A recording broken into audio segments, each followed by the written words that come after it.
And we're live. You were too ready to do that. I was, because I'm the one controlling the business. Oh, there I go. Literally every time. Every day, every second. It's been a while. What do you mean? It's not been that long. Kinda. I mean, I guess our pre-recording kind of put us at a weird schedule. Yeah. A weird little schedule. Almost, what, 2 weeks? No. Yes. Mm-hmm. I was like, You were just staring at me waiting for me to do time math. I'm like, correct yourself. Get there now. You're wrong. You're wrong. I need you to admit it. I have admitted it. Live and on air, I was incorrect. Yes. Time moves in a pace that I cannot begin to keep up with. So, yeah, we're back. We're back. We're back, and it's like 11 o'clock at night. Yeah.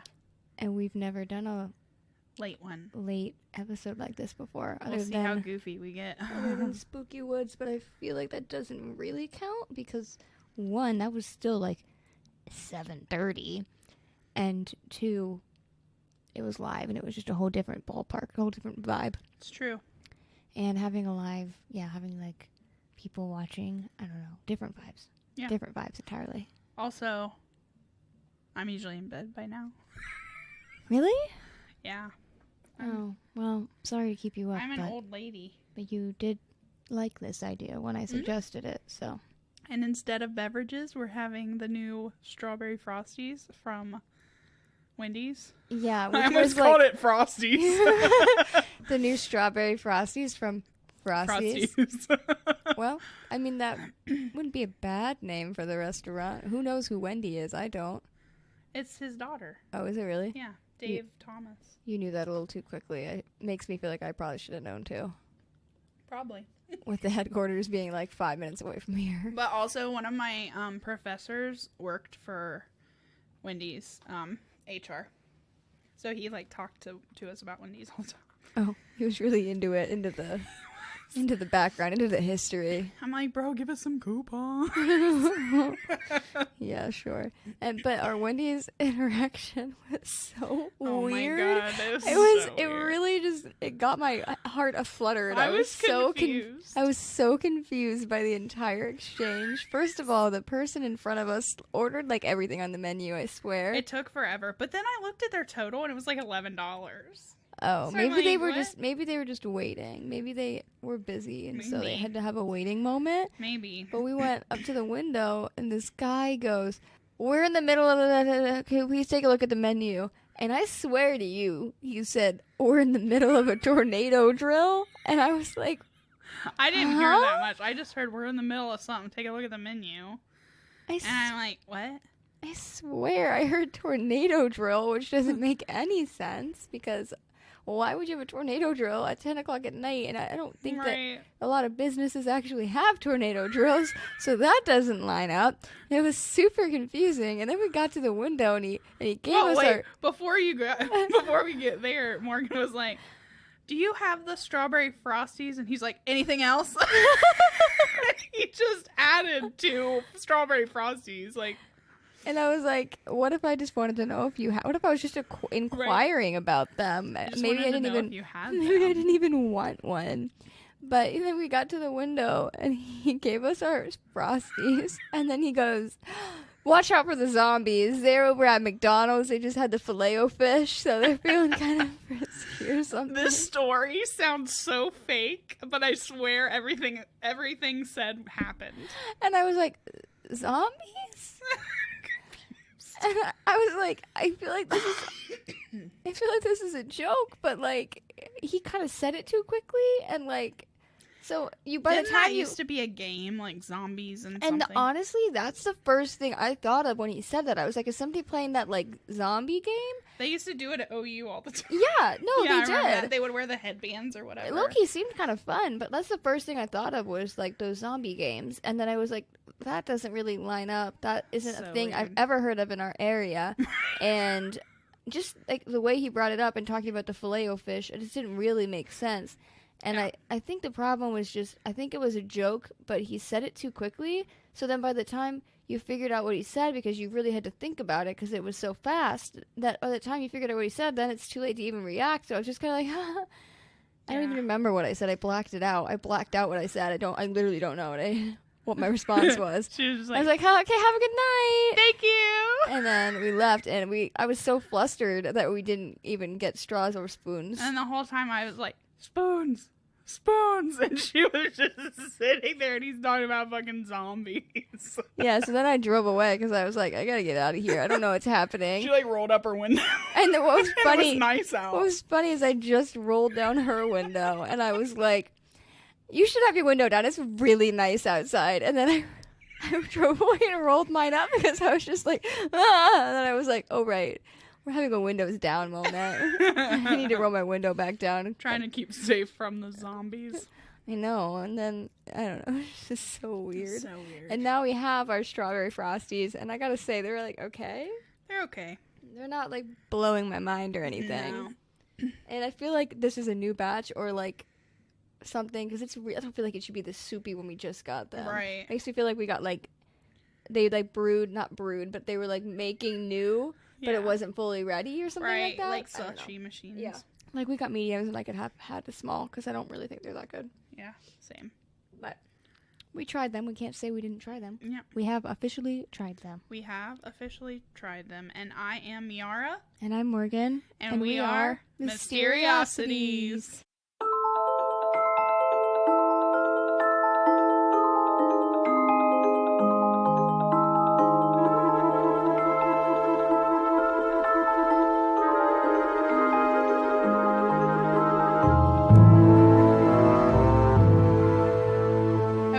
Let's get down to it. Yeah. This is going to be a long one. Okay, I'm going to try to make it not that long, but like, yeah, I have like 20 pages of notes, and just so everybody is well aware, 20 pages is definitely like the amount of notes that we would usually consider a two-parter, but I didn't want it to be a two-parter because we've had a lot of short episodes recently, and because I feel as though I can make this happen. She likes the long episodes. I like longer episodes. You have to edit it, not me, so it doesn't bother me. It only bothers you. It's fine. And also a lot of my notes are like something that I could summarize. Like these aren't like I'm not obviously speaking every single word on this. And then some other parts are like quotes from people or stuff like that where I literally will just be reading it so there's no like thoughts added to it. You know what I mean? Right. So I think we'll be okay. But it is going to be long. So you have to let us know because we've had a couple short ones in a row. Now we're going to have a long one, so y'all can let us know if you would have liked this broken into 2 parts, or if you vibe long like me, because we're kind of on opposite pages, I feel like. She likes it long. And you like it short, so, I mean, it's what you do with it. Yeah. That's what they say, right? That's what they say. Anyway. It's the motion of the ocean. Okay. So, what do I have 20 pages of notes on, do you ask? Well, let me tell you. It's the Dyatlov Pass. Did I say it right? Hold on, let me get to my pronunciation again. Dyatlov. Here's my problem, guys. This is another one with me and my pronunciation troubles, but I don't want to, like, stay in my lane. I want to, like... Branch out, and I want to do Spread things... Spread her wings. Even if I am struggling with pronunciation, I just feel like I want to give it a try. So let me just listen to this again. Pronounce name. Dyatlov. The problem is That's such a Dyatlov. I feel stupid saying it like because he's got a deeper voice and he has an accent. So how do I say it and not sound like? Do we have the pronounce? It's like Dyatlov. It's like Dyatlov Pass. That's what I'm gonna go with. Dyatlov. Okay. So we're jumping in because we got a lot. Yeah. Okay. Okay. So the Ural Mountains are a mountain range that runs approximately from north to south through western Russia. It's from the coast of the Arctic Ocean to the river Ural and northwestern Kazakhstan. Okay. So I know you're not good at geography, but hopefully that kind of gives you a little bit of an idea. Yeah, I mean, I get the gist. And I can pull up, if you want me to, while we're doing this. This is going to be so long, Jesus Christ. But I can pull up, like, the route when we're talking about it, because I found it really helpful to, like, look at where they were. Okay. And the mountain range forms part of the conventional boundary between the regions of Europe and Asia. So, West, Europe, Asia, all that. Yeah. And it's actually one of the richest mineral regions of the world and contains more than 1,000 different types of valuable minerals. And they're among the world's oldest extant mountain ranges. So that's some background. I just wanted to tell you some background. That's some background. So they were in the northern Ural Mountains. So I wanted to bring up the fact that their like parallel ridges are up to 1,200 meters tall, which is like 3,900 feet tall. And the climate is marked by temperature extremes that become increasingly evident from north to south and west to east. The average temperatures in the winter are around -6 degrees Fahrenheit or -21 degrees Celsius. And the mountain that they end up camping on in the Ural Mountains was called Hoyet Sikal, basically. Mm-hmm. Yep, that's it. And that translates as Dead Mountain. So, there's that to consider. She did mountain. She gone. Okay, so we're going to talk a bit about the group now. So, again, this is going to be the part where I will be trying my hardest on names. I feel a little bit more confident about Russian names than I do Italian names, but that does not mean that they're all right. And we practiced them in the Wendy's drive-thru. Yes, we did. While evading zombies, we were practicing our Russian pronunciation. Yeah. It was very enlightening. I thought so. So, the initial group consisted of 8 men and 2 women, and all of them were experienced grade 2 hikers with ski tour experience. And when they got back from that trip, they would be grade 3.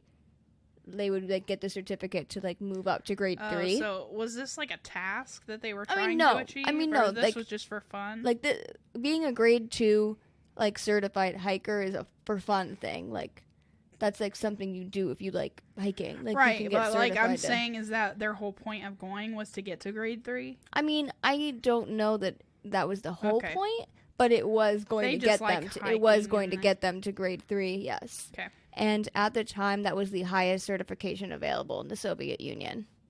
So they were going to be the highest level hikers that you could be. So you can keep that in mind. Yeah.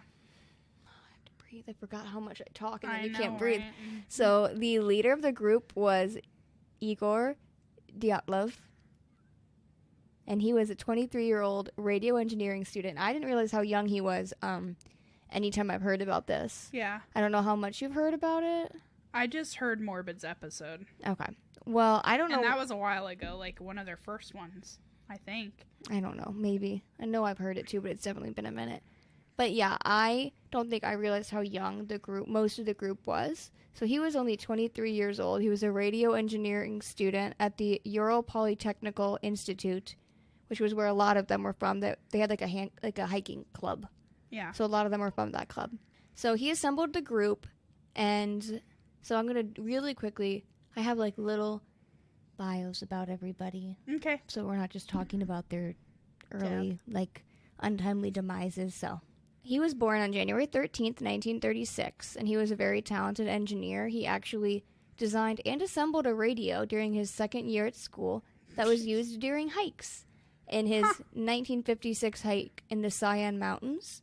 And he also designed a small stove that he used after 1958, and he brought that on the this trip to well, I can't call it Dyatlov because that's not what it was called then, but to the Ural Mountains. Like, he used his stove that he made. It's like, I'm 30. What am I doing with my life? A podcast. A podcast. What do you mean? Yeah. So now we're going to go into the rest of the group. So here comes the names. Okay. So the first member is Yuri Doroshenko, who was born on January 29th, 1938. He was a fourth-year student of radio engineering, and he was famous at the school's hiking club for once having run at a giant bear with a geologist's hammer. Oh, wow. So they were on, like, a trip, and, like, his girlfriend at the time, who I believe was on this trip, but I can't remember which woman it was, like, saw a bear, and he, like, ran at it with a hammer. Well, that just shows you that he doesn't mess around. No, he does not mess around. So, like, keep that in mind for I mean, later. he didn't, like, fight the bear with a hammer or anything, but... No, but still, he ran at a bear in the wilderness. Like, that takes some balls to do. Yeah, I wouldn't run at a bear. Nah. And I'm sorry, but you're not actually going to do that much damage with a hammer. No, but you have to prove to the bear that you're not scared of them. See, I feel like I get really mixed signals on what you're supposed to do when you see a bear. Some people say play dead, some people... I don't think that works. I just don't know what works. So I saw a bear, hand to God. I wouldn't remember what thing was the right thing to do because I feel like I've heard so many things. I'd be like, oh, look, it's a bear. And then I'd die. Have you seen those things on Facebook that are like, you get $1 million if you survive an hour with one of these? And it's like a bear, a lion. No, a bear, a tiger, a rhino. No, a hippo, and like an alligator. Which one would you pick? There's one right answer and the rest are wrong, in my opinion. The alligator. That's the wrong answer. Oh, why? I think the tiger's the right answer. Really? Yeah. Tigers are just big cats. I don't think tigers are that, like, I don't actually know, so I might really embarrass myself, but I don't think that they're, like, aggressive, like they would just attack you. Whereas all of the other ones, I feel like, just attack people. What if you just lay on the alligator, though? They're pretty What flat. if you just cuddled with the tiger, though? But I feel like the tiger, they have claws, they have teeth. I mean, you do have me there that they have claws and teeth. And yeah, but also they're, like, super flexible. And, like, I don't know, man. I just feel like the right answer to that is tiger. And you think it's alligator? I think it's alligator. Interesting differences in our choices right now. I would just lay on the alligator for an hour. Okay. Sorry, buddy. You'd have to get on top of the alligator, though. I could do me some... Oh, crikey!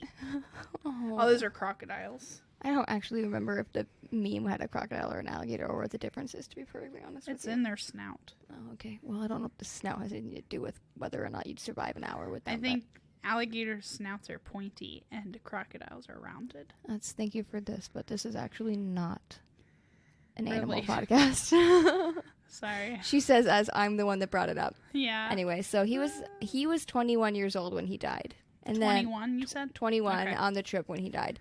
So then the next is going to be Lumila Dupanina, and she was born on May 12th, 1938.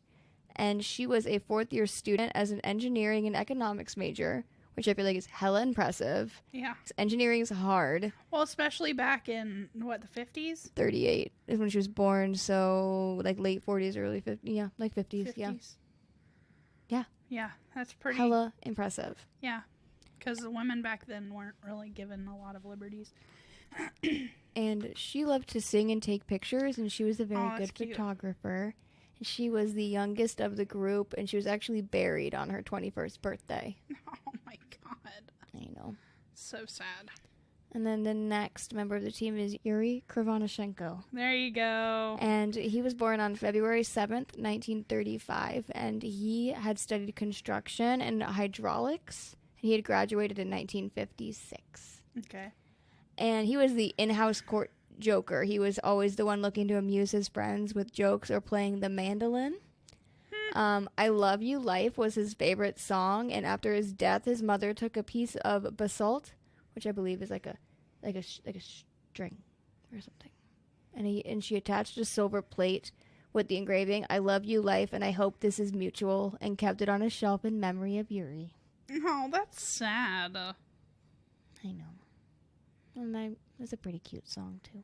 And he was 5 days shy of his 24th birthday when he died. Oh, wow. So was he the oldest? No. Okay. We haven't gotten to him yet. The oldest person? Yeah. No, we have not. Okay. And then there's Alexander Kolevatov, who was born on November 16th, 1934, who was a fourth-year student as a physics major. And he was the fifth of 6 children and the only boy. Oh, wow. I know. Surrounded by ladies. And then the next is going to be Zenata, and she went by Zina Komogorova. There you go. That's good. That was a good one.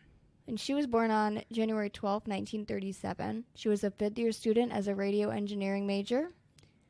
And during one of her past hiking trips, she was actually bitten by a viper. And despite the fact that she was, like, suffering, she refused to, like, lighten her backpack load or, like, give other people, like, her stuff because she didn't want to cause them hardship. And she was outgoing and energetic, and people from the university called her the engine of the university. Oh, wow. And she was 22 years old when she died. Okay, and then there's Rustem Slobodin, and he was born on January 11th, 1936. He graduated in 1958, and he was working in the Enterprise P.O. Box 10. I don't know what that means. I didn't look it up, but that's where he was working. And he was an athletic man. He was considered courageous, hardened, dependable, and adventurous. And he was 23 years old when he died. We're almost done with the group. I know it's a lot of names. Next is Nikolai Thibeaux Brignoles. That does not sound Russian, but I cannot remember exactly where he is from.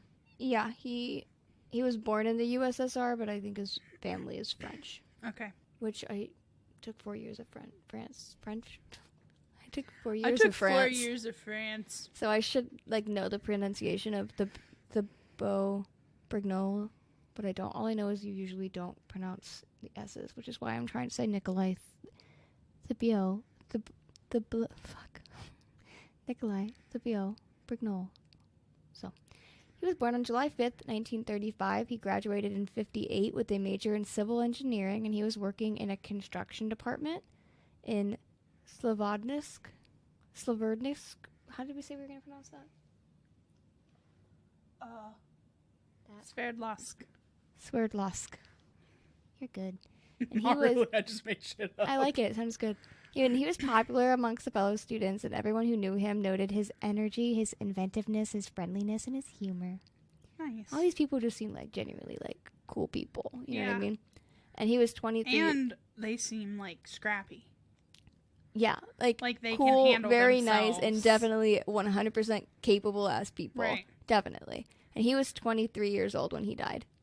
And then the final person, sort of, but I'll get to that in a second, was Simon Zolotarov. No, I can do better than that. Simone Zolotarov. I'm just going to let her say that one.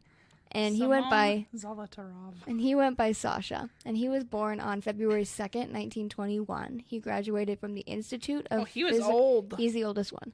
The Institute of Physical Education in Minsk in 1950, and he was the oldest and the most mysterious member of the group. He was actually meant to go on another expedition with a similar difficulty and joined this group at the last minute. He didn't know them. He wasn't most everyone else was from that school. He was not. He just joined their group at the last minute. And he actually died on his 38th birthday. What is it with these people's birthdays? I know, it's a lot. Jeez. And then finally, there's Yuri Yudin, and he actually left early, so he lived. Oh, okay. So he left the exhibition.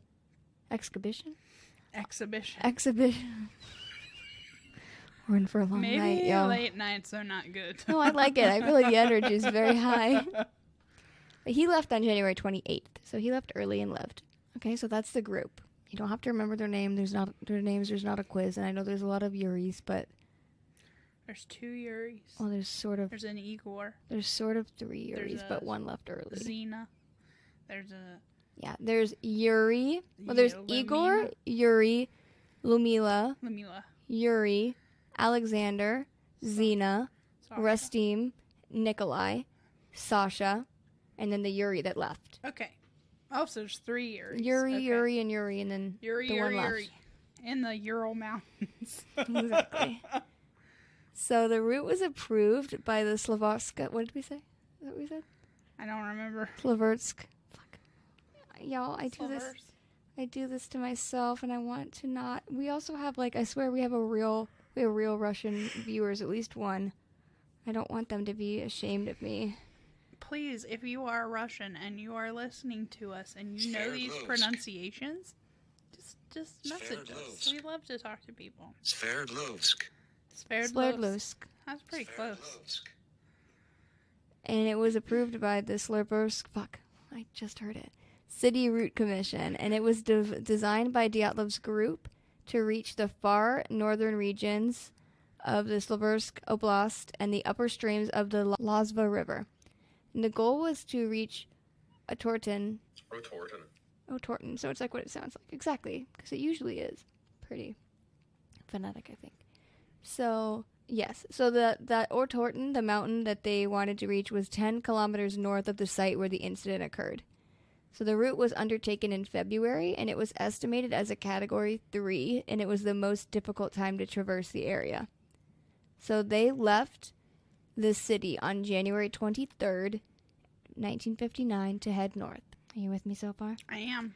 Good. I'm stalling because I have to look up another pronunciation. And then they die on February 2nd. Well, the one guy does, because it's his birthday. Look at that. You remembering. I'm listening. So the group arrived by train in Ividal, a town at the center of the northern province of Silversk Oblast, in the early morning of January 25th. They took a truck to Vizhai, which is a village that is the last inhabited settlement to the north. So, as far up as they could go, basically. And they ate some loaves of bread to keep their energy levels up for the following day's hike. What? And then... Loaves of bread? Yeah, they just got some bread. That's Does just a fun little tidbit. It's just what I read. Wait. Don't question the bread. My question is... Carbs don't wake you up. Carbs make you more sleepy. I know. I'm just saying what I heard. Okay. I thought the same thing. Maybe they didn't know that in the 50s. Yeah, maybe they just thought it was like filling, and so it would like make you feel better. Yeah. They're like, we feed the ducks it. And the ducks love it, so we must love it too. And actually, it's bad for ducks. Just FYI. Is it really? Yeah, I read that. But I love feeding ducks. Yeah, they said people like feeding ducks, but you're actually killing them. Okay. Because we're guilting people like that? Bread's like, not good for ducks. Or like, hello, you're killing the ducks. I read that somewhere. Stop killing the ducks. Huh. You fiends. Right. Okay, so on the 27th, their trek officially began as they headed towards Gora Atorten. And only a day later, on the 28th, that is when Yuri had to turn around. Yuri 3, the third Yuri. And he actually suffered from several health ailments, including rheumatism and a congenital heart defect. Oh. And he turned around because he was having like knee and joint pain that made him unable to continue, which, valid. That's kind of important. Right. That you're not in pain every step you take. Yeah. And it's probably smart that he did that so quickly, too. Well, he didn't... Can you imagine, like, finding out what happened? And you're like, oh my God, that could have been me, too. Yeah, there's, like, a really kind of sad picture now, because there's plenty of pictures of, like, from their albums and stuff, of him hugging. I think it was Lumila, but it could have been Xena, like, before he, like, went back. Aww. They were hugging, and then that's it. That's the last time I saw them. So, on January 31st, the group arrived at the edge of a highland area, and they began to prepare for climbing. So they basically cached surplus food and equipment that they wouldn't need, like just to get rid of the excess, you know what I mean? Right. And they cached it so that they could pick it up on the way back and use it for the rest of on the way back. You know what I mean? They catched it? They cached it. Oh, cached it. I thought you said catched it. And I was like, what? Like cached. Got you. That's how you say that, right? Yeah, no, Yeah. I was confused. Okay. Sorry. It's one of those words where it sounds like another word and there's really no way to pronounce it in a way to make it clear what word you're saying. Yeah. So it sounds the same. I was confused. Okay. And then the next day they started to move through the pass. So their plan seemed to be to get over the entire pass and then make camp for the next night on the opposite side. But because of the worsening weather conditions, there were like snowstorms and like not very good visibility, Right. and it was windy. They lost their direction and they deviated west towards the top of Holatsiank. That's good. Thank you. So this is where I'm going to pull up a map for you. Okay. So that you can kind of start getting visuals as we speak. Obviously, we will post these. So feel free to pause and go on the Instagram if you want to follow along. If you want to like see what we're talking about. Okay, so this is like the route they were taking, right? That's where they cached their stuff. That's the way they were supposed to go, like that way and over the pass, but like they up. went left. Mm. Like that. Okay. You got that? Yeah. And does it say why? Because the conditions were so bad that they okay. just kind of lost track That of where makes they were, and they sense. just slowly, accidentally started deviating west. Right. So once they realized their mistake, they decided to set up camp on the slope of the mountain rather than move 1.5 kilometers downhill to a more forested area that would have offered some shelter from the weather. So that's kind of a strange choice. Like, you would think you would move towards a more sheltered area. Right. And not just camp right on the slope where you were. but it was speculated that Dyatlov likely didn't want to lose the altitude that they had gained. He didn't want to go down. Right. Or perhaps maybe that they wanted to practice camping on an actual slope. Like, just like, you know, they like hiking, they like climbing. Adventure. They want to like get better, so they might consider it kind of more of a challenge to be up there and not like in a more forested area where it's a little... I'm so indoorsy that the idea of just like hiking somewhere like this makes me want to vomit. See, I am like kind of a weird mix where sometimes outdoor things sound really horrible and sometimes they sound kind of fun. And I think this sounds kind of fun. I don't think... Ew, no thanks. This isn't like climbing, I don't think. Like, it's kind of like extreme hiking. Still, yeah, no like, thanks. you do need like snowshoes and stuff. Yeah. But it's not like... So, like, I read a book. I don't remember if I told you about the book that I read. And there was like a murderer and she was climbing one of the highest mountains in the world. And there was like a murder amongst the group she was with. Interesting. But they were straight up climbing. And that shit, no, hard pass for me. Yeah. Like, couldn't do it. Scary. But this seems more like extreme hiking. And I don't mean to offend any hikers that are like, bitch, it's so much harder than extreme hiking. But, like, the vibe seems like it was kind of like extreme hiking. Right. They had snowshoes. It was cold. I would be miserable, but it sounds like a little more interesting than, like, climbing the hard mountains where you could die. Yeah. I still wouldn't do it, probably. But it didn't sound horrifying to me.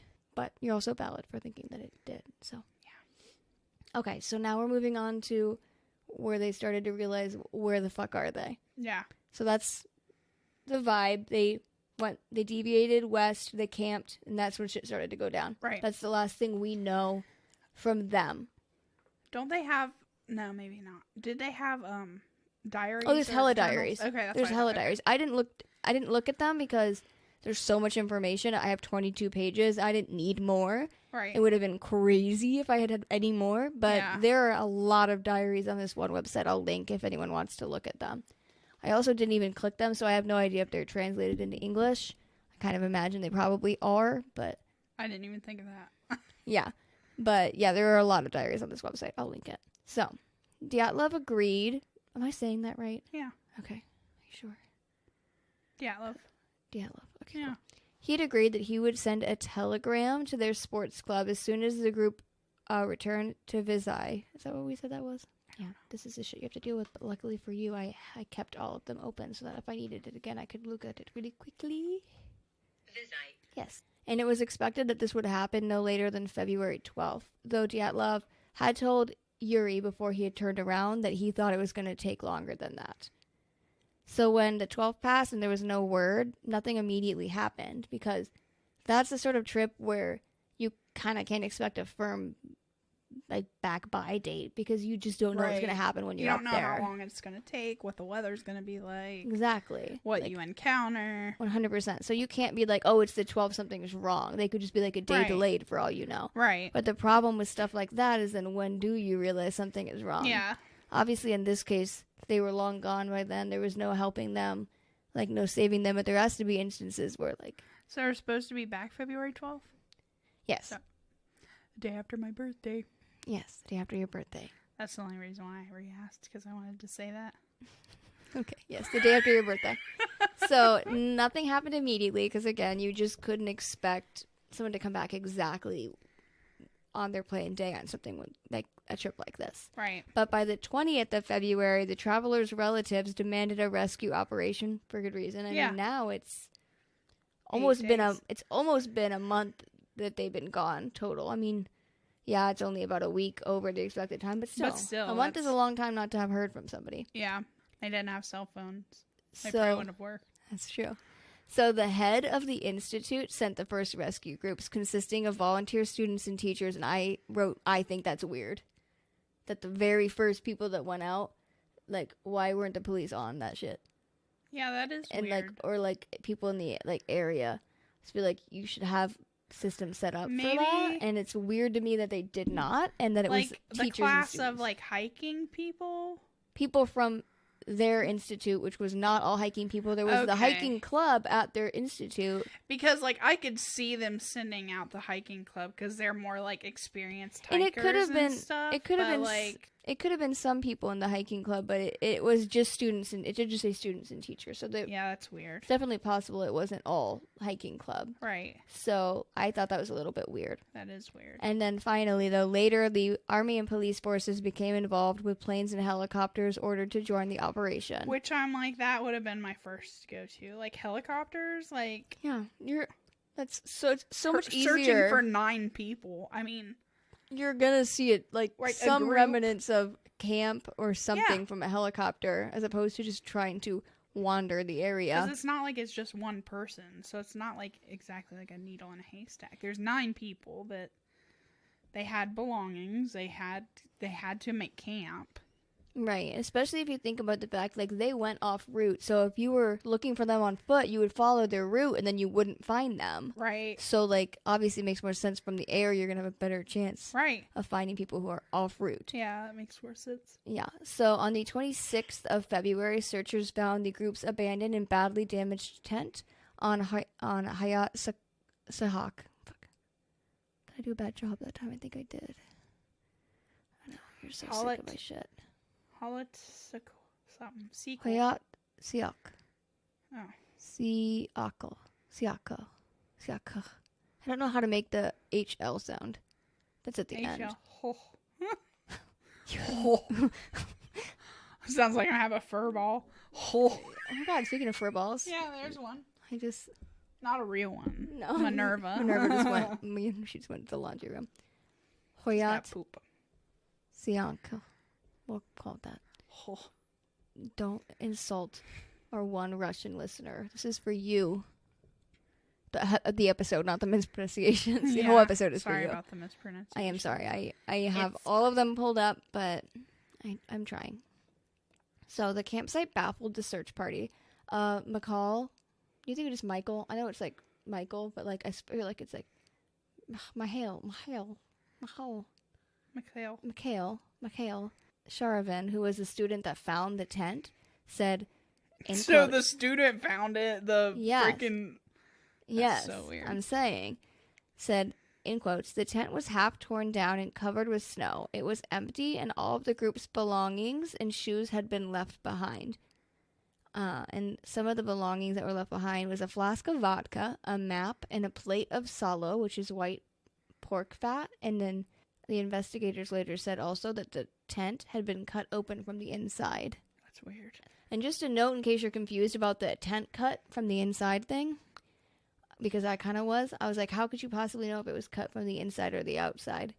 And how could they figure that out, like, on a mountainside? But the tent and its contents were later helicoptered out of the mountains and set up inside a police station.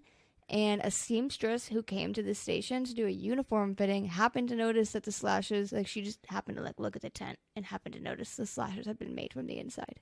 Oh, wow. So a seamstress was just like, oh. That's really cool, though. Like, good on you. So, perplexed. They were all baffled, confused. Yeah. They were like, where are our... Was there blood? No. Okay. Not there. So, Michael said that the search party decided to toast to the missing group's safety and with the flask found in their tent, which I think is super Russian. Yeah. So, he said in quotes, we shared the vodka out between us. There were 11 of us, including the guides. We were about to drink it when one guy turned to me and said, best not drink to their health, but to their eternal peace. So he did not have a good feeling, obviously, at that point. Which, fair, if you're gonna... They haven't been seen, they're late, and then you get to their tent, and it's cut open from the inside, and it's a very strange scene, and, like, shoes were left behind. You're not thinking likely that these people are gonna be alive when you find them. So, all right, we're getting down... Getting down to the nitty-gritty. To the nitty-gritty now. So there were 9 sets of footprints left by people wearing only socks, wearing single shoes, or some completely barefoot. And people followed the footprints leading down to the edge of the nearby wood on the opposite end of the pass. If you remember, I don't know for sure, but I'm imagining that's what I was talking about earlier when I was, like, talking about how it said that there was there was a forested area nearby where they could have camped but didn't. Mm-hmm. That's where the footprints led to. And after about 500 meters of those footprints, they were covered by snow. But at the forest's edge, under a large Siberian pine, the searchers found visible remains of a small fire. And then they found the first 2 bodies. So those were the bodies of Krivonishenko and Doroshenko. Or if first names are easier, because I don't really know why I put last names. That was a me being stupid problem. That is both of the Yuris. Doroshenko and Krivonishenko. Yeah, that's Yuri and Yuri. They were shoeless and dressed only in underwear. And the branches on the tree were broken up to 5 meters high, possibly suggesting that someone had tried to climb it. Maybe like to look for something, or maybe to hide from something, or maybe for some other reason that we don't know. But somebody definitely tried to climb the tree. And then between the pine and then the camp, the searchers found 3 more corpses. They found Dyatlov, Kolmogorova, and Slobodin. Okay. So again, I don't know why I just did last names. Obviously, Igor. that's Igor. And then Slobodin is Rastim. Okay. And Zina. Okay. So Zina, Igor, and Rastim were the ones that were found in between the trees and back in the tent. So like they were heading back to the tent is what it looked like. They were heading in that direction. So they were found. Go ahead. They were found at distances of 300 meters, 480 meters, and 630 meters away from the tree. So they were like spread out. Okay. And for those people who need feet, that's 980 feet, 1,570 feet, and 2,070 feet from the tree. I would have preferred yards. Well, somebody is feeling a little bit picky at this evening at midnight of our Lord.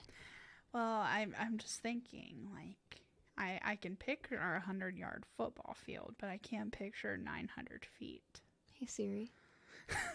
How many feet are in a football field? Here's what I found from infoplease.com. A football field, including the 2 end zones, is 360 feet long and 160. So basically 3 football fields away at the closest. Oh, wow, that's far. Okay. And then further, and then further. So those are the 5 bodies that were found in that search party, but the remaining 4 travelers took more than 2 months to find. They were finally found on May 4th under 4 meters of snow. So technically there were supposed to be 10, but Yuri left. Yes. Okay, so there were 10, like Yuri there was left. 9 and then 8. Okay. Yeah. There was 10, Yuri left, so there was 9. Okay. They found 5 bodies during their initial search, and then they found the remaining 4 on May 4th under 4 meters of snow. Oh my God. In a ravine 75 meters, or 246 feet, or almost a full football field, further into the woods from the pine tree. So further into the woods then. It's like 3 months after the others were found. I know. That's crazy. Okay. And a Mansi hunter and his dog came across the remains of a makeshift snow den in the woods. And a floor of branches laid in a deep hole in the snow. That's what that was. And so he found pieces of tattered clothing, and including black cotton sweatpants, and the right leg of those were cut off for some reason, and the left half of a woman's sweater. Another search team arrived, and using avalanche probes around the den, they brought up a piece of flesh. And then excavation uncovered the 4 remaining victims lying together in a rocky stream bed under at least 10 feet of snow. And Mansi. I wonder what this is going to sound morbid, but like, I wonder what the state of their bodies were, because like, the cold preserves, you know what I mean? You don't think I got deets? Okay. I got deets. Okay, I'm ready. But you know how I said a Mansi hunter? I don't know if it's Mansi or Mansi, but that's like an indigenous people to the area. Oh, okay. That's the Mansi are actually who named Hayit. Okay. I'm gonna do y'all proud. Hold on. So. I'm never giving up. Hoyat Siok. Okay. That was where that came from. So yeah. And the 4 were better dressed than the others, but there were signs that clothing had been removed from those who had died first to use from other people. So, like, Dubinina was wearing Krivonishenko's burned, torn trousers, and her left foot and shin were wrapped in, like, a torn piece of somebody else's jacket. So, they were like, when somebody died, they were like, we gotta use what we got and try to stay warm. Mm-hmm. And the second group of bodies suggested that these hikers had died at distinctively different times, obviously because they've been appearing to use the clothes of the people who had died. So obviously, like, somebody died and they took their clothes to try to stay warm. So immediately after finding the first 5 bodies, so we're going to backtrack a little bit and talk about states of the bodies that were found. But I wanted to go through finding them all first. So we're going to go through the medical examinations, kind of. Not in too much detail because there was lots of words I didn't understand, but kind of like some gists about the states of the bodies when they were found. Starting with Yuri Krovanchenko. Thank you. So his body was one of the ones that was discovered underneath the tree. He was dressed in an undershirt. I swear that the other information saying was only in his underwear, and then this is saying other things. So that's interesting. That's undershirt. Undershirt is underwear. I know, but then it says a long sleeve checkered shirt, swimming pants, long underpants, and a torn sock on his left foot. So that's what I'd call mixed signals in my research.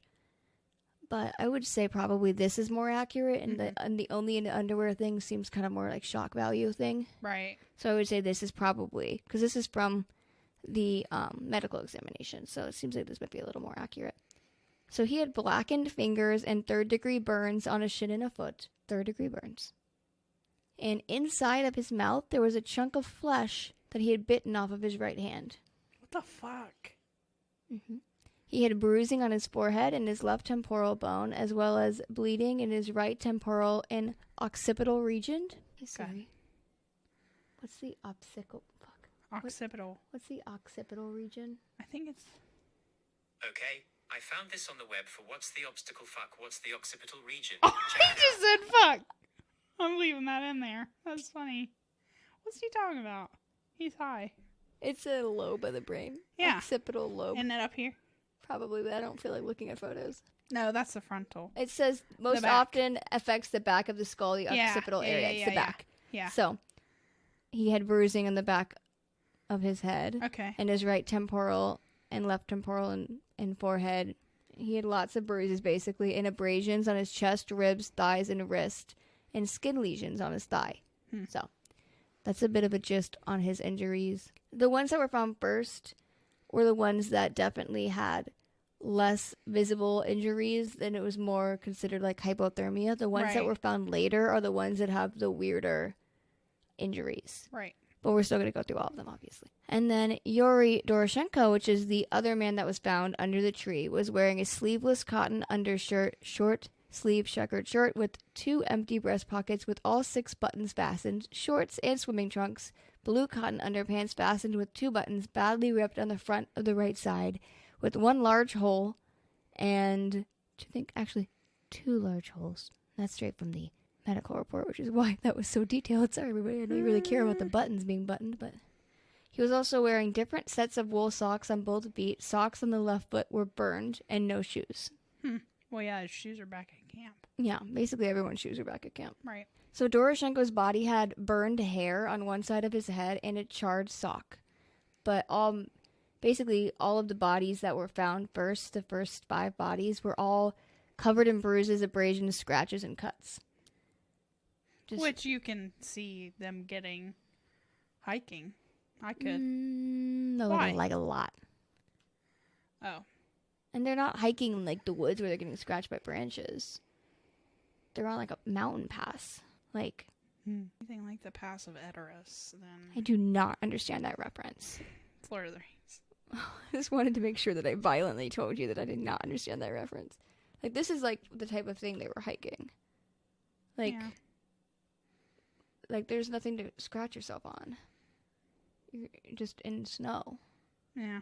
You know what I mean? Yeah.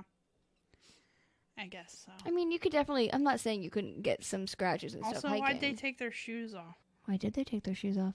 I don't know. I feel like even if I was like going to sleep in a camp, I would still leave my shoes on. Well. Like... Especially now. In the cold, you know? Especially now, I bet you would. Well, yeah. I wouldn't do this in the first place, so... That's fair. That's very fair. So, Yuri also had pulmonary edema and pulmonary contusion as a result of blunt trauma. His ears, nose, and lips were covered in blood. It is also said that he had gray foam coming from his right cheek and a gray liquid coming from his mouth. Ew. And the foamy gray fluid started the speculation that somebody or something was pressing on his chest cavity, because this forceful method was common for interrogation by the NKVD, which is Stalin's secret police and special forces. So that's where that kind of speculation came from. But it is also said that cause could have come from a nasty fall from a tree, and as we already discussed, somebody climbed a tree where they were. So sometimes people jump to like the crazy theories instead of like there's proof that somebody was climbing a tree and that could have come from falling from a tree. It's the government. It's fair. Government is crazy. Now, then, all the time. Government, man. So the soft tissue from both hands and fingertips were like dark purple, and basically, if he had lived, he would have had required to get all of his toes and fingers amputated. Yeah. They were all severely frostburnt. Bitten. Frostburnt. That's kind of cool sounding. I kind of like that, actually. Frostburnt. I kind of like that, too. Yeah. Because, like, I guess frostbitten is still kind of sounds cool. Like, I've gotten frostbitten, but my fingers are frostburnt. I like it. Yeah, I do, too. So this is just a little fun fact about urine. I know. Moment you've all been waiting for. Oh, for me urine. I was thinking it was another, like, I thought it was another person. Not Yuri. Urine. Ural. And urine. Urine. Yuri, Ural, and urine. Okay. Yes. There's a lot of yours. This is a fun fact about urine. Pee. I know you've been waiting to have a fun fact about urine on this podcast, and here we have one. Yeah. So the amount of urine found in his bladder was 150. What do you think CM3 means? Cubic centimeters? That seems like it, but that's a weird method of... Whatever. The gist of whatever that is actually that volume is a lot smaller than what would be expected in death by hypothermia, because the body was still making efforts to fight the freezing at the time of death. Basically, hypothermic death cases have significantly more urine in the bladder. Maybe he just peed. I don't know. I'm just telling you what it said on the medical examination. Okay. That usually people who die from hypothermia have a higher... Wait, maybe I'm trying to make this make sense. Maybe it's because when you have hypothermia and your body is like being like not it, fam, you don't even have an urge to pee, so you don't pee, and that's why you have so much pee. Which also, you should pee because it's warm. Okay, but I was just trying to figure it out, okay? I'm just bullshitting. I mean, valid. It's like, my toes are cold, pee on my toes. Pee on my toes. Yeah, I'm sure that'd be really, really, really helpful. You never know. You gotta do what you gotta do, man. That's absolutely fair. So there were also livor mortis spots located on the back of his neck, torso, and extremities, which was not consistent with the position the body was found, which means the body was moved sometime after the blood stopped circulating. Well, we already know why he was moved. They took his clothes. Yes, so yeah you could pretty easily say, and right. no one's trying to claim that is anything suspicious. Yeah, they're just saying what happened. Yeah, it's stated basically everywhere that they could have moved them to put them in like a little bit like more peaceful and like of a position because they're like their friends. They don't want to leave them just like sprawled out. Except for that one dude. He wasn't their friend. True. That's true. We ain't friends. I'm tired. Poor Sasha. Poor Sasha. But Sasha Baron Cohen. Did you just say you're tired? Because you can't be tired. I'm so tired. Are you just not even going to be funny? I'm already funny. What are you talking about? I'm worried. So, that's... I'm always funny. That's the second Yuri, okay? Okay. So those were the two... Yuri and his urine. Yuri and his urine. Yeah, okay. So now we're going to move on to Igor. Okay, the lead. The lead. So he was found the same day as the other two, obviously, and he was the one that was found closest to the tree, but still 300 meters away. So he was face up, and his head was toward the tent. And above the snow, when he was found, only his hands were visible, clenched into fists, folded in front of his chest. And his jacket was unbuttoned, which is obviously kind of unusual for somebody freezing to death. Right. So he had, like I said, an unbuttoned fur sleeveless vest and it was actually Yuri Yudin's vest, the one that left. And he said in 2008 that he gave it to Doroshenko. So then somehow Igor ended up with it. But that's irrelevant. He had on a blue sweater, a long red sleeve cotton shirt, and a blue sleeveless cotton singlet, ski pants over his regular pants, and no shoes. And he had one cotton sock on his left foot and one woolen sock on his right foot. So he had abrasions on his forehead, his eyelids, his cheeks, and his ankles. He had been vomiting blood because they found dried blood on his lips. He had bruising on his hands. That kind of, I don't know. What? Does it sound like he fell and was like drug? I don't know. Because that kind of like, you know what I mean? Like, I don't know. Okay, go ahead. He had bruising on his hands and superficial wounds on some fingers. It is said that he had some bruises on his knuckles that were common if you would, like, punch somebody. I think it sounds like he was drug. I'm just saying. And he had no internal injuries. And this is completely and entirely not relevant. But it said that his watch that he was wearing stopped at 5:31. And I just think watch stopping is kind of, like, creepy, like, as a general vibe. PM? So, well, I don't know. Okay. Because I don't remember if, like, other countries use military time more prevalently than we do. So I don't know if his watch would have been, like, if it would have been, like, 17:31 if it was PM. Right. Or not. Right. I don't know if they, or even, I don't know if, like, because sometimes, like, certain groups, I don't know if hikers use military time, you know, because sometimes people do. You would think that they probably did, being hikers, but I don't know. Right. So I just wanted to note that because I always think watch stuff's kind of creepy. And then Zina was found the second closest to the cedar towards the tent. She was better dressed than the bodies under the tree. She had 2 hats, a long sleeve undershirt, a sweater, a shirt, another sweater. They were bundled. Yeah. And the sweaters were inside out, but that wasn't uncommon for mountaineers when they were trying to dry something out. She had cotton sport pants, trousers, ski pants, no footwear at all, but she was wearing 3 pairs of socks. So she was like set. I mean, she didn't have shoes on, but she did have 3 pairs of socks on. Not that that would help if it got soaked through immediately with snow, but... Right. It makes my feet cold. I know, right? She had abrasions on her eyelids, cheekbones, and hands. She had a pale gray area above the right eyebrow. I'm not really sure what that means. She had a wound with jagged edges and missing skin on the back of her right hand and at the base of her finger. I swear to you, they were drug. And this is a weird part. Is she had a baton-shaped bruise on her side that, like, basically perfectly looked like if somebody got hit with a baton.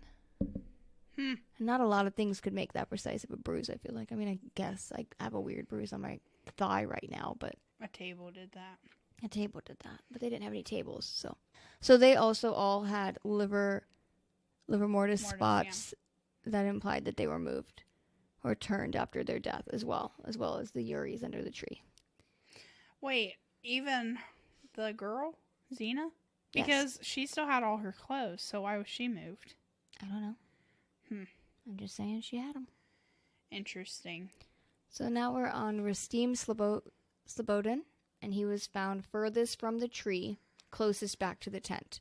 And he was found on March 5th, the day after the autopsy for the first 4 bodies. So he was found a little bit delayed from the rest of them, but still not as far as obviously the other 4 that weren't found for months. Right. He was found better dressed as well than the ones under the tree. He wore a long sleeve undershirt, a shirt, a sweater, 2 pairs of pants, 4 pairs of socks, 1 boot on his right foot, and no boot on his left. And his watch stopped at 8:45 a.m., fun fact. Because I really care about that clock stuff, sorry. See, that one was a.m.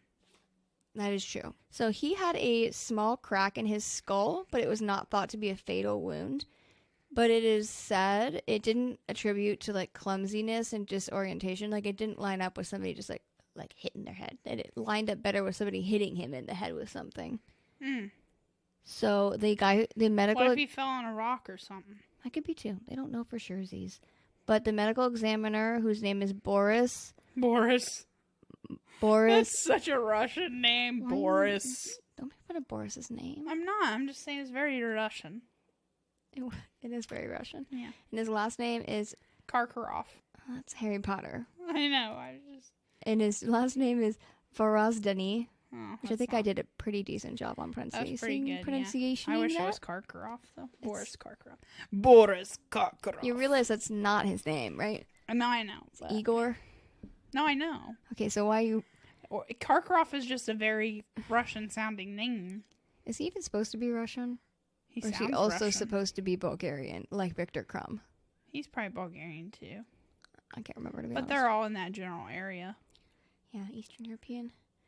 So the medical examiner, Boris, he suggested that the fracture in the skull could have been done with some blunt object, and that he... Like a baton, maybe?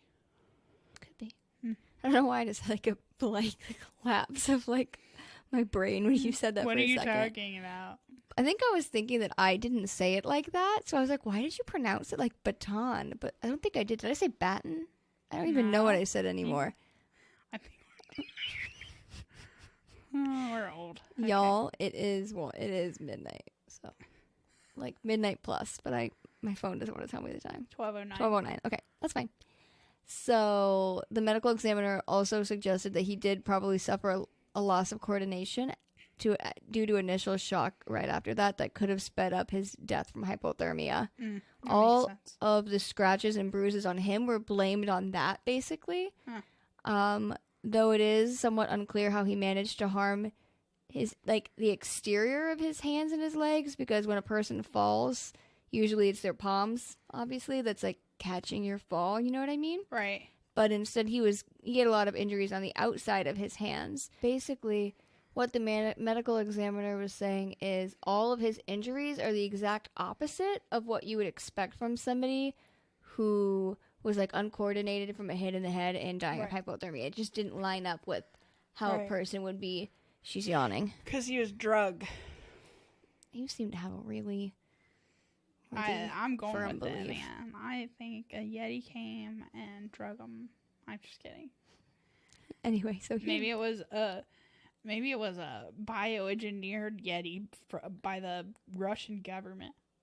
Could be. You know, that's the first thing on people's lists are bioengineered Yetis. I'm gonna start my own conspiracy theory. Baby, Yetis are already a conspiracy theory, though. But not bioengineered ones by the Russian government. Oh, okay. It's a very specific niche theory that you're creating right now. Yeah, that's what's happening. So he had bruises on his left tibia, his left arm, his left palm, both hands, and he had bruised knuckles as well.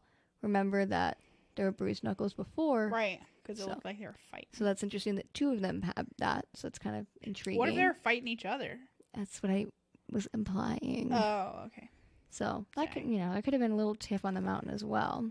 Maybe they like the same girl. It is sad. It is sad, and I didn't go into this because, again, 22 pages of notes, but it is said that one of them, but it isn't the one with the bruised knuckles, the one that ran at a bear, had been dating one of them, and I think somebody else was dating her on that trip. But not super awk. Yeah, super awky. So that was basically the medical examinations of the first 5 bodies that were found. So those were the examinations on the first bodies that were found. But then the ones that were found in May shifted the narrative because, again, all of these bodies, none of that had any injuries that would point to any cause of death other than hypothermia. Right. I mean, they had abrasions, cuts, whatever, but no one had any injury that would have killed them. Right. Until they found the bodies in May. Now, the bodies in May shifted the narrative because 3 of the hikers had fatal injuries. And, again, all 4 of those bodies were found at the bottom of a ravine in their little snow den that they had made in a running stream of water, and they had soft tissue damage to their head and face.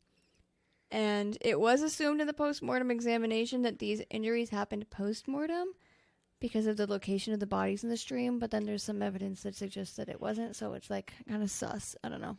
So first we're going to talk about Ludmila. Okay, so she was wearing a short sleeve shirt, a long sleeve shirt, and 2 sweaters. She was wearing underwear, 2 pairs of pants, and the outer pair of pants was damaged by a fire. And then she wore a small hat and 2 pairs of warm socks. She had also apparently, in a last attempt to preserve her feet, took off one of her sweaters and cut it into 2 pieces, so she wrapped them around her left foot and didn't manage to wrap it around her right one. It was just her left foot that was wrapped. So she had major chest fractures, a crushed chest, and several broken ribs. force required to cause such damage would have been extremely high, like comparable to a car crash. It was not just like... Right, the force of impact was The force really of strong. impact was high. It was like... Wow. High. I mean, her chest was literally crushed. Huh. But it's the government. But also there was no... What if a Yeti had like a baseball bat? Why would a Yeti need a baseball or like bat? A club. Why would a Yeti need a club? I don't know. Yetis are strong without a baseball bat. They don't need a baseball bat. Maybe he just likes accessories. Do you know what would be really cute? Like King Kong had the axe. Do you know what would be really cute? A picture of a Yeti on a shirt with a baseball bat. Yeah, with Minerva. No, Minerva doesn't need to be on everything. She's our podcast. She doesn't get to be on the Yeti shirt. Okay. So she died 10 to 20 minutes after the trauma of whatever caused her chest to be crushed. And so she could have been conscious at that time. That sounds awful. Yes. But the autopsy report also noted a massive hemorrhage in the right ventricle of her heart. So she was also missing her tongue. She was missing her eyes, part of her lips. I forgot how weird this got. Yes, part of her lips, as well as facial tissue and a fragment of her skull bone. Okay? And you know how I said earlier that it is said that the soft tissue damage happened post-mortem? Yeah. Okay. Well, it was also noted in her stomach content that there was 100 grams of dark brown meniscal mass, which is often misquoted as coagulated blood. Coagulated. Mm-hmm. But basically, some people use that as an indicator that the heart was beating and blood was flowing when the tongue was removed, because it was in her stomach. This is making me nauseous. So the cause of her death was stated as hemorrhage into the right atrium of the heart, multiple fractured ribs, and internal bleeding. Wow. And also her nose cartilage was broken and flattened. So throw that in there as well. So obviously this is where it's getting weird. Yeah. Because the other deaths were all relatively normal, but we're getting to the part where it's like, yeah. No, this is no longer normal. So now we're moving on to Sasha. So Sasha was found with 2 hats, a scarf, a long sleeve shirt, a black sweater, a coat, underwear, 2 pairs of pants, and a pair of skiing pants. And he had socks and shoes. He also had a camera around his neck when he was found. So that's where some of the pictures came from. And what's very interesting about his injuries is that he and Ludmila and Sasha had very interesting injuries because they were very similar in force and direction, but they were very different in shape, which basically suggested that whatever caused these injuries wasn't like a uniform event. So it wasn't just one thing that like hit them both at the same time and then killed them. Right. But he had major... There was multiple swings of the Yeti's baseball bat. I'm saying. He had major chest fractures. He also had a crushed chest and several broken ribs, and his eyes were also missing. That's so weird. So weird. Yes. And then now we're moving on to Alexander. Alexander was very well dressed.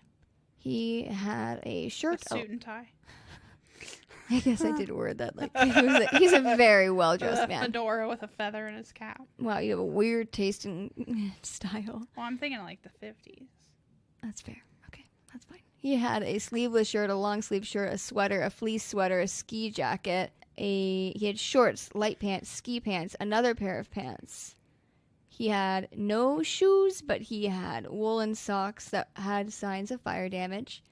And then his right foot had one more light sock underneath the woolen one. And then his left foot had 3 total socks. And the waistband of his sweater and lower parts of his trousers later tested radioactive. So that brings in They stumbled upon something they shouldn't have. That brings in some of the weird radioactivity that is brought up, which stems from a lot of the theories. So he had a lack of soft tissue around his eyes. His eyebrows were missing, and his skull bones were exposed. He also had an open wound behind his ear, and his neck was snapped. So I think that's kind of weird. That is weird. So now moving on to Nikolai. And he was also very well dressed. In fact, some people have a theory that he and Alexander might have been outside of the tent when whatever happened, which was why they were so much, like, better dressed than the rest of the group. Oh, okay. Like, why they were so well, like, insulated out, because they were out in the elements and not, like, in the tent. So he had a canvas fur hat and a woolen hat. He had a shirt, a sweater, a fur jacket, gloves. He had underwear, sweatpants, cotton pants, ski pants, hand-knitted woolen socks, and felt boots. Felt boots were what was it? It says, Russian winter shoes perfect for the Siberian cold. He also had 2 watches on his left arm. One stopped at 8:14 and one stopped at 8:39. Weird. Sorry, I love watch stuff. I can't help it. Rastim and Nikolai had their watches stop around 8 o'clock region. I mean, I know, y'all, that it's, like, probably not relevant at all, but I just think could be watch stuff's kind of weird. Because, like, you would think it's very important to keep track of time. Well, like, if they got hit by something. It just seems weird to me. Seems like it would be a fully charged watch with new watch batteries because they're going out into the elements and it's their only way to really keep track of time. But he had major skull damage. His skull was nearly caved in so severely that pieces of bone had been driven into his brain. Ugh. Again, that sounds like blunt force trauma. Yeah, again, this was the force requiring it to be so high that it was comparable to a car crash. But there was no external wounds associated with the bone fractures. He had a hemorrhage in his lower forearm, and the man who performed the autopsy, Boris, he said, after this is in quotes, after this trauma, he would have had a severe concussion. He would have been in an unconscious state. Moving him would have been difficult, and close to the end, movement would not have been possible. I believe he would not have been able to move even if he had been helped. He could have only been carried or dragged. He would have shown signs of life for 2 to 3 hours. That is the end of all of the medical stuff. So, what are you theories now? What are you thinking? So you think, that's kind of weird? It is weird. So obviously the first bodies that were found, that was par for the course. Right. Like, I can see those. Like you were saying, even though I sassed you and said they weren't, like, trampling through forests, like, bruises and abrasions and scratches, none of that is too crazy. Right. But you get into caved in chests and skulls and missing tongues and eyes and somebody biting their flesh off. Whenever that happened, I honestly forget. Actually, that might have been earlier, but I don't know. Maybe I think they stumbled upon something they shouldn't have. Maybe. Yeah. I don't know. Russians be sketchy. Russians be sketchy. So the bad Russians, not the good Russians. No, not the good Russians.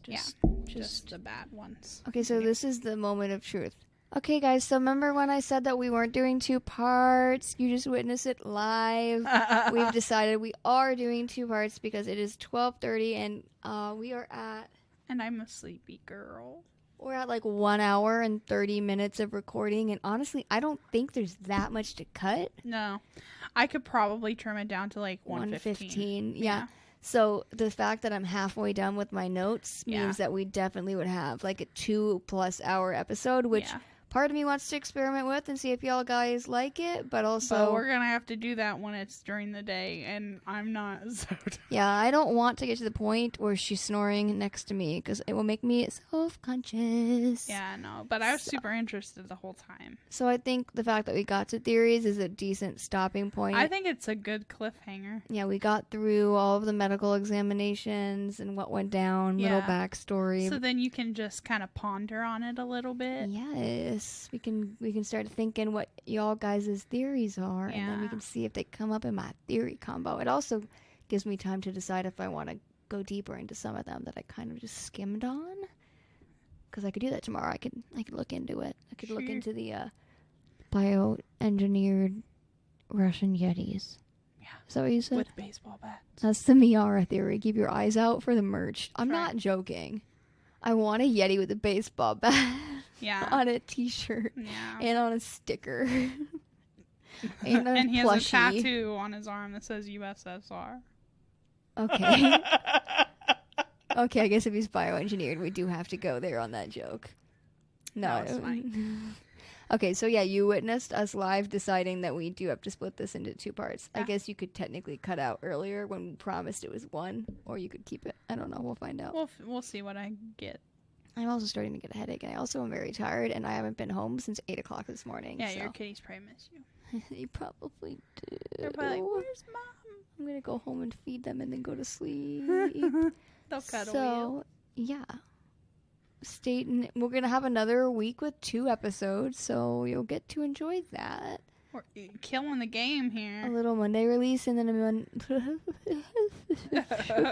and then a little Thursday release. That's right. So hopefully y'all aren't too disappointed that we just left you hanging, but give you time to ponder. Yeah. Give Meara time to sleep. Yes, that's needed. Because I don't want her to fall asleep next to me. I be sleepy.